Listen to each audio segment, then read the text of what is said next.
Então, é um ato fundamental, elementar, de nossa fé, que não é possível sem o Espírito, porque ninguém pode dizer Jesus é o Senhor, senão no Espírito Santo.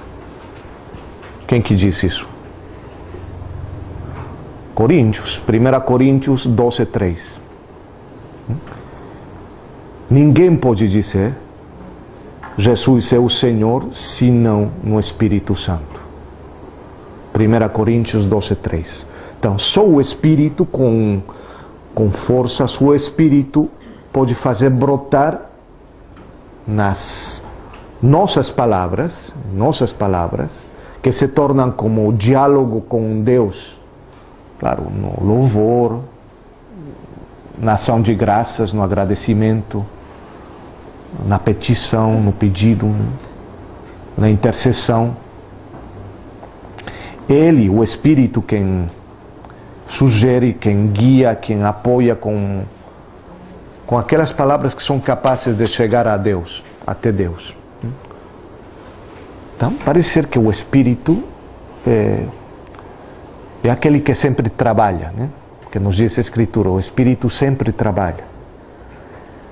E o Espírito sempre trabalha como trabalha o Pai e o Filho. João 5,17. O Espírito trabalha como trabalha o Pai e o Filho. Mas em primeiro lugar aparece o Espírito. O Espírito trabalha. Também trabalha o Pai, também trabalha o Filho, mas o Espírito sempre trabalha, João. Esse Espírito que sempre trabalha vem em auxílio de nossa fraqueza. Romanos 8:26. Ele vem em auxílio de nossa fraqueza. E Ele coloca em nossos corações a capacidade de quê? Algo fundamental, o Espírito que faz o trabalho de nos reconhecermos como filhos e filhas, de reconhecermos tudo como amados, como queridos por Deus. Ele faz esse trabalho, que nos reconheçamos como filhos e filhas amadas de Deus. Porque Ele sempre é um tu. Sempre tu, mas isso somente é possível pelo Espírito. Sempre tu. Se nos afundamos na dor humana, mais fundo estás tu, integrando as feridas. Se subimos no êxtase, ali te encontramos, abrindo um instante a novas plenitudes. Se nos sentimos criadores, com o calor da estreia, nos inquietas desde o futuro, antes que nos congelemos. Se a situação nos cerca como uma cápsula blindada, nos abres a imensidão para criar tua palavra. Sempre te encontramos mais acima e mais abaixo, mais dentro e mais fora. Amor sempre maior, amor sempre menor, tu infinito e solitário. E solidário.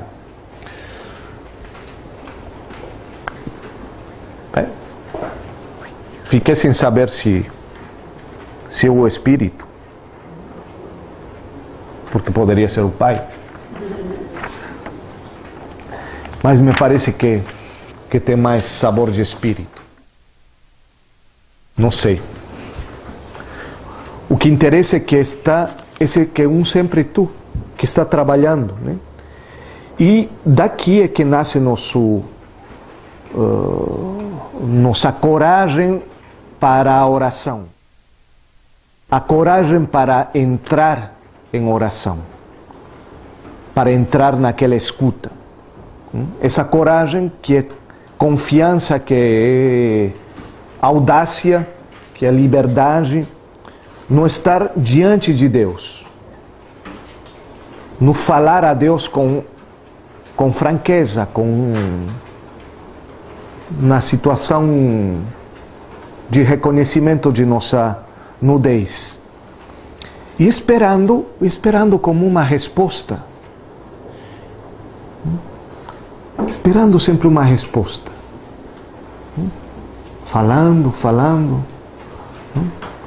Claro. Mas sempre nesse espírito de escuta. E em nós nos acompanha essa espera da resposta. Então, aí surge aquilo que a gente falava, surge o diálogo, porque na escuta, naquela palavra dada por Deus, pronunciada por Deus, que escutamos, a gente pode falar também. Chega a nossa vez e o diálogo se instaura. O melhor ainda, parece ser que, como diz o Enzo Bianchi, que eu gostei daquela ideia tão bonita, não é um diálogo, né? Eu falo, eu respondo. Ele fala, eu dou uma resposta. Eu falo, ele me responde.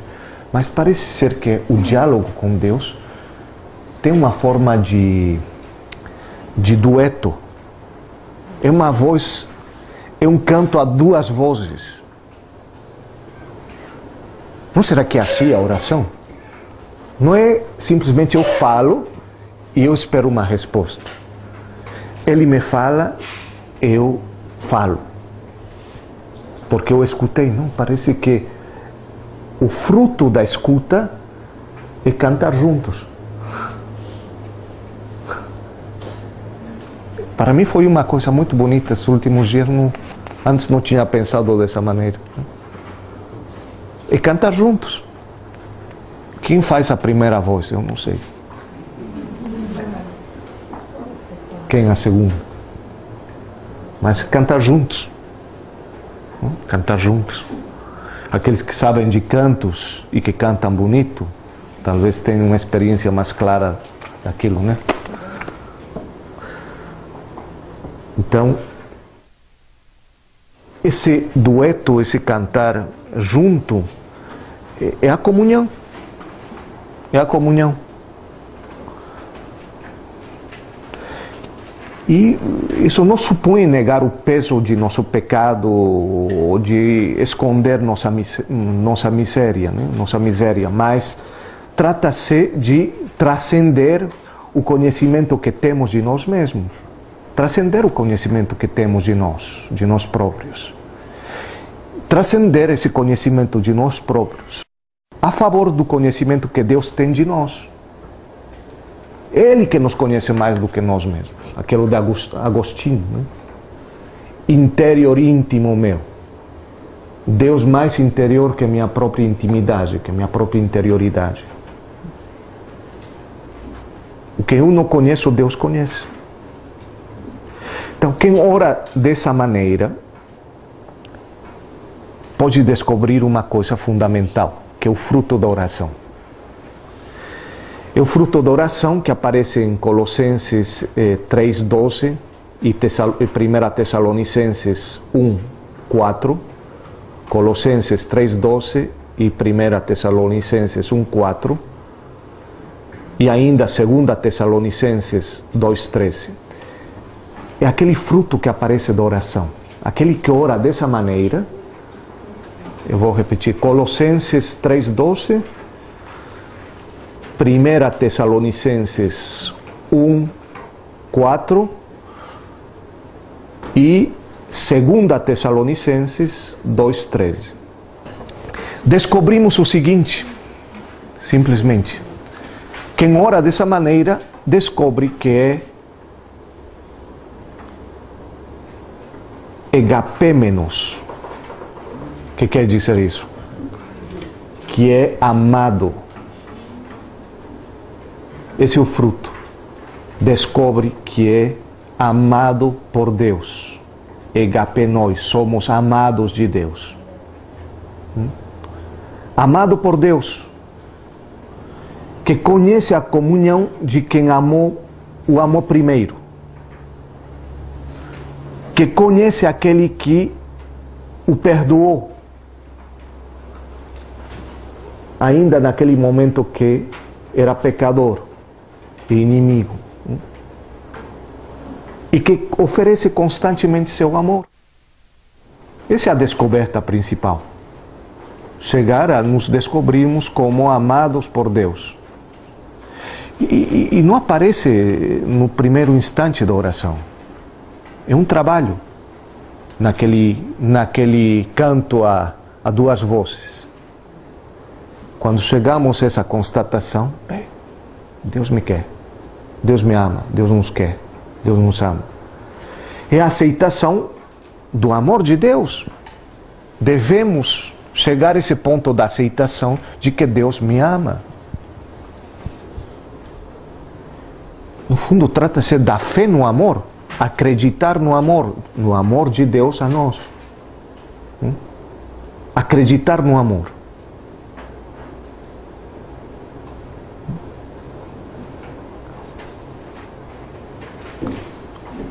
Acreditar no amor é acreditar em Deus. Lembram de João, a primeira carta de João? Deus é amor. 1 João 4,16. 1 João 4,16. E aí a oração parece que chega a seu ponto final. Aí a oração chega no final, diz, termine de amar, porque é como o ponto de chegada da oração. Deus me ama. Simplesmente. Por quê? Porque a comunhão aparece nesse momento. Deus se torna em nós amor por todos os homens, até amor pelos inimigos, torna-se compaixão, torna-se misericórdia, torna-se proximidade, torna-se amizade. Desse modo, a gente pode ouvir aquela sugestão de Jesus, ou aquele pedido forte de Jesus. Rezai pelos vossos inimigos. Rezai por aqueles que vocês não conseguem amar. Lucas 6, 27 e 28. Lucas 6, 27 e 28. E não é apenas não estamos falando não estamos alargando a oração, dizer, bom, a oração é tudo isso, não. Mas é a participação no amor mesmo de Deus. Quando chegamos a esse ponto, estamos participando no amor mesmo de Deus. No próprio amor de Deus, que ama todos os seres humanos, sem diferença, sem acepção de pessoas. Aquele que faz chover sobre justos e injustos. Então, quando chegamos naquele momento, quando chegamos a fazer aquela descoberta do sentimento, a gente percebe que todas as formas de oração, todos os modos de oração são relativos. Que interessa? Qual oração? Pouco importa. Se chegamos nesse ponto, qual oração? É relativa. É relativa. Por quê? Porque quando chegamos aí, o que aconteceu é que a gente rejeitou o homem velho. E aparece essa nova humanidade em nós.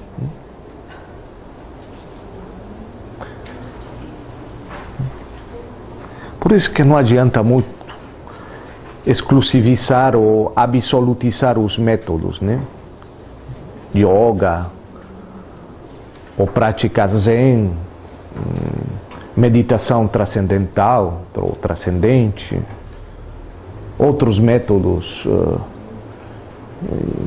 que são infalíveis, etc, etc. Não tem. Tem método na oração? A gente encontra seu próprio método. E o meu método não será o método do outro. Mas isso não quer dizer que os caminhos trilhados por muitos possam nos ajudar pela experiência, claro. Isso não invalida. Eu acredito que os exercícios espirituais de Santo Inácio é uma maneira que ajuda, mas é uma. A mim me ajuda.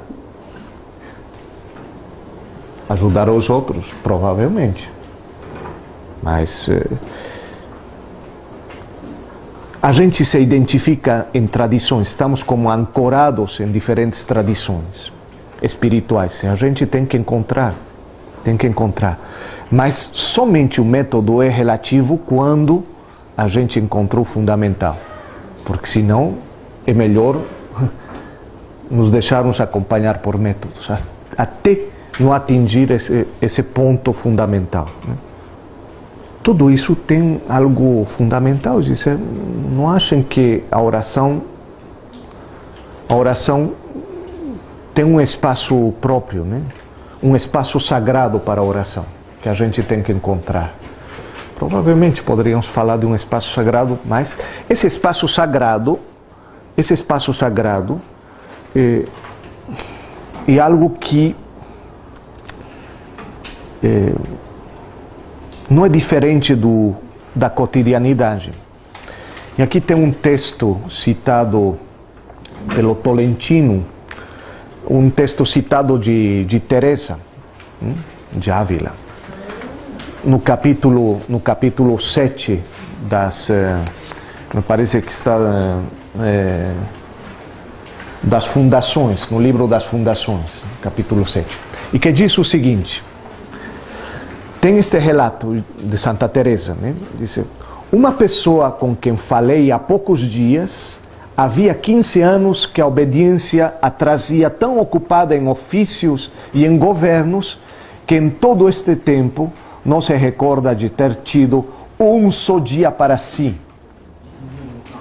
Bem lhe pagou o Senhor, pois sem saber como, achou-se com aquela liberdade de espírito tão apreciada e desejada que tem os perfeitos e na qual acham toda a felicidade que nesta vida se pode desejar.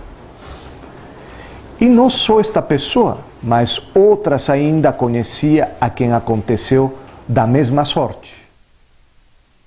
Não as via há bastantes anos, e perguntando-lhes eu em que os haviam passado, me diziam que todos em ocupações de obediência e de caridade.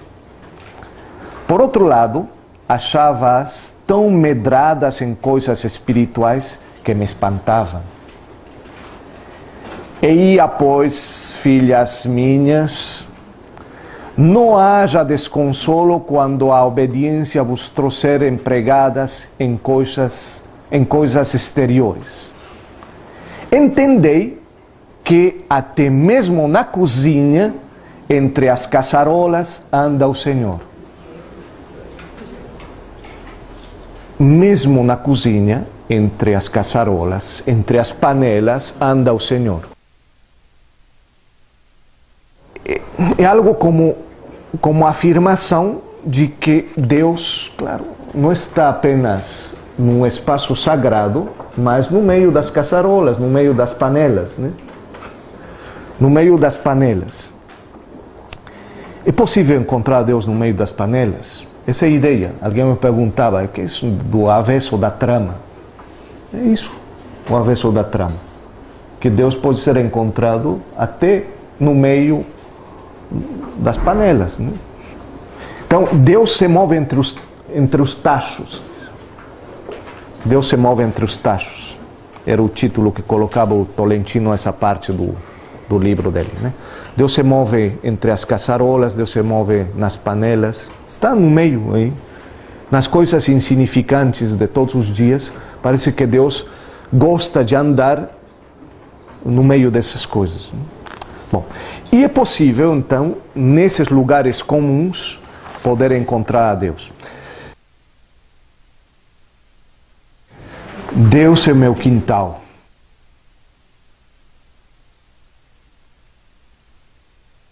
Alguns guardam o domingo indo à igreja. Eu o guardo ficando em casa, tendo um sabiá como cantor e um pomar por santuário. Alguns guardam o domingo em vestes brancas, mas eu só uso minhas asas. E ao invés de repicar dos sinos na igreja, nosso pássaro canta na palmeira. É Deus que está pregando, pregador admirável. E o seu sermão é sempre curto. Assim, ao invés de chegar ao céu, só no final eu o encontro o tempo todo no quintal. Olha, que eu não estou dizendo que não tem que ir para a missa, hein?